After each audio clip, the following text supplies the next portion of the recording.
How do you solve a problem like the DUP? I have been covering Brexit since the very beginning, and the DUP have for a long, long time been, if not at the center or the problem causer of a lot of these Brexit problems that we've been having. And the DUP in all this have no one to blame except themselves. They went along with all this mess. They have deposed or helped to depose prime ministers in order to get their way. And when they didn't get their way, they've thrown their toys out of the pram and refused to go into Stormont, where it's a power sharing agreement. They are, I think, the second now largest party, so they wouldn't be main speaker, but they have been holding up this for a number of years now. Well, at least two. Is it 2 years now? I think we are when all this they've started. So effectively, Northern Ireland has not had a functioning government. All this at a time where we have had a cost of living crisis, an energy crisis. We have record numbers of people now using food banks, people who are employed but still having to use food banks. This is not just in the UK, this is happening in Northern Ireland as well. And for them not to have a functioning government, it's bizarre. And I would say, I've said this every single time, this is not fair to the people of Northern Ireland. The fact that the DUP are blocking this deal when Northern Ireland itself voted overwhelmingly to remain in the EU. It's not fair. But this is the state of play that we are in. And now there are talks going on. And will the DUP bend on this? I don't know. But we have had its former leader come out and say something very interesting on a radio interview recently. So we're going to cover that because this might be maybe an indication that the DUP might be willing to finally change its position and go into talks and go into Stormont, which would mean that, Northern Ireland can now have a proper functioning government. We'll have to see. We will have to see. But we'll do a quick recap for all of you who to catch you up to where we are before we do go into that. So before we do go entering into that, please do remember to click on the like, share, and subscribe button. And of course, down below there are links to my Patreon page and a notification link called Buy Me Coffee Week. Well, Buy Me Coffee. And of course, as always, thank you very much to all those people who do help and support the channel that way. So, where to all begin? Well, we're going to begin in 2016 at the referendum, because the DUP were all behind the Brexit.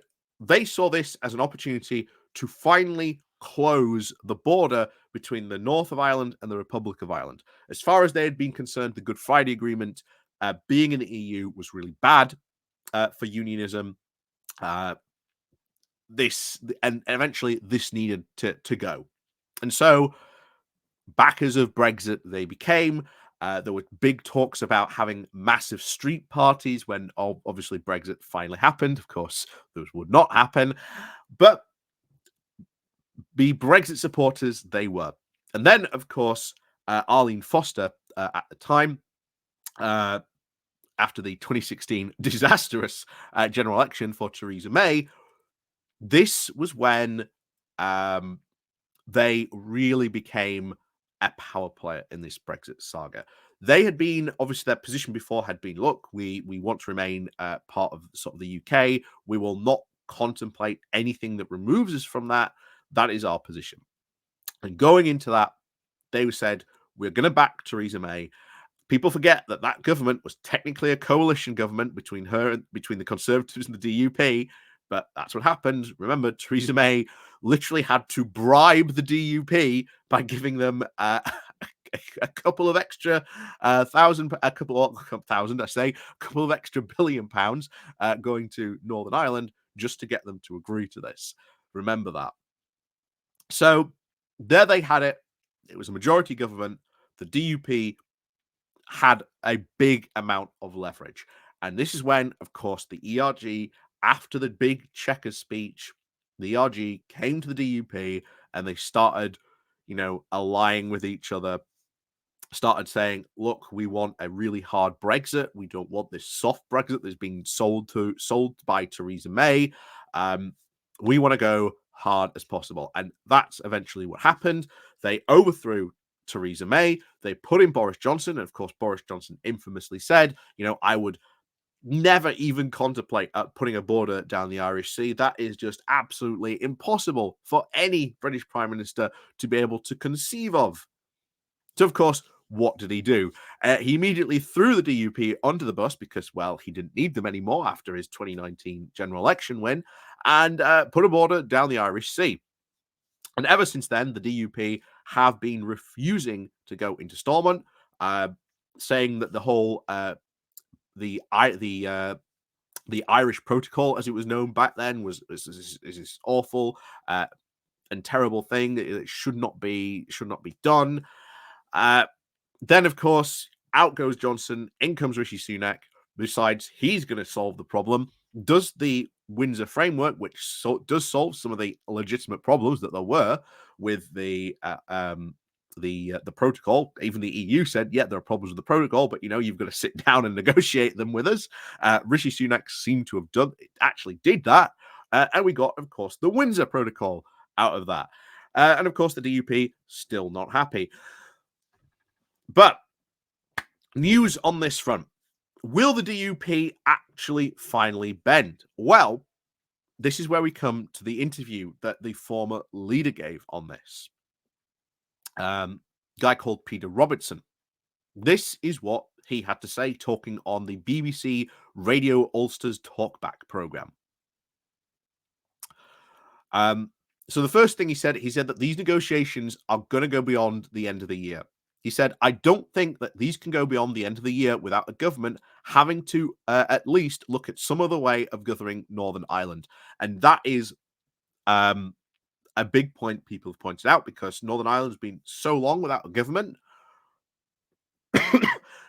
Dublin and London are probably going to have to step in and start, administering stuff, start doing stuff here.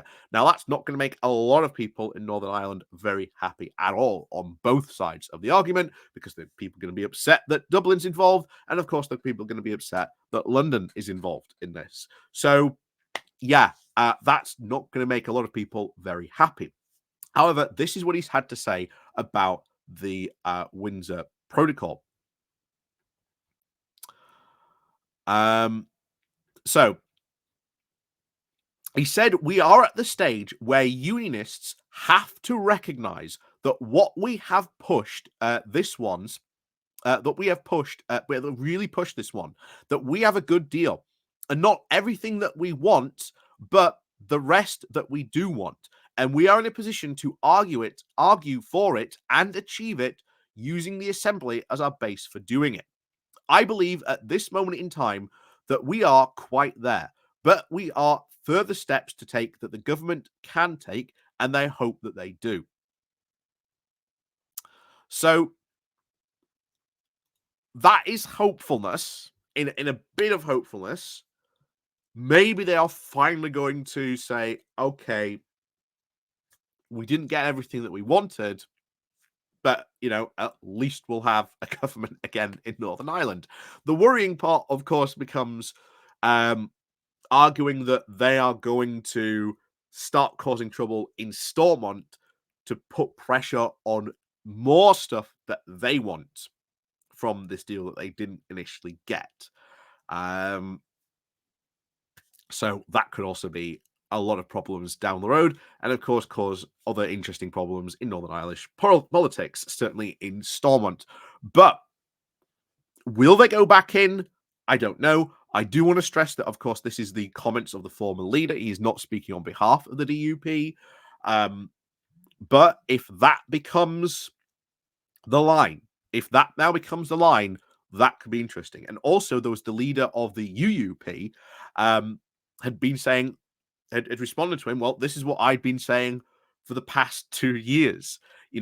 You cannot just be a complete blocker because you did not get what you wanted. You cannot just hope that you end up in, like you did with Theresa May, where you've got a lot of power and leverage over her. Not only that, it was also very clear that after 2019, the Brexiteers just didn't even care. You know, it wasn't just Boris Johnson throwing the DUP under the bus. It was pretty much every single other Brexiteer that was glad to go, there you go.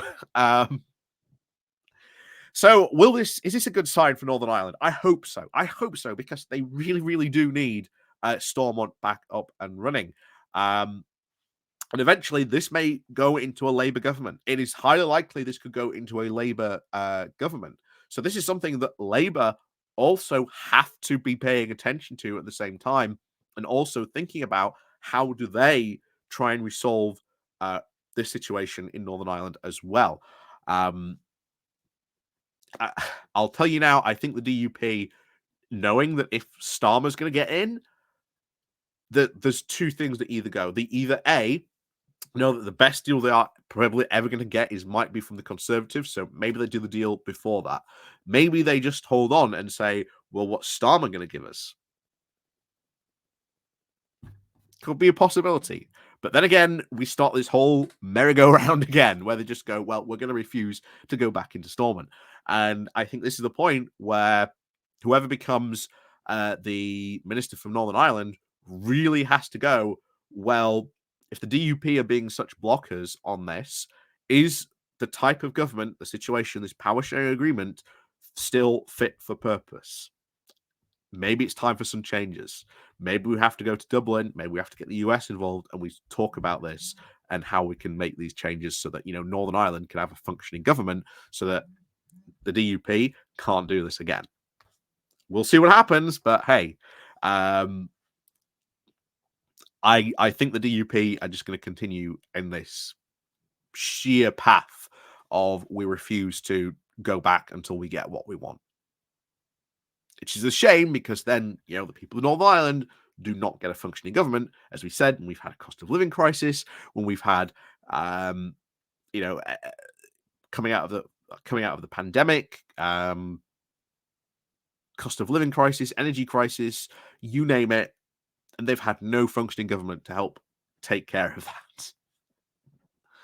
It's not fair on them. And I will say that is not a fair position for the DUP to put everyone in Northern Ireland in that position. But there you go. So, as always, thank you very much for watching. And of course, as always, we'll see you all next time.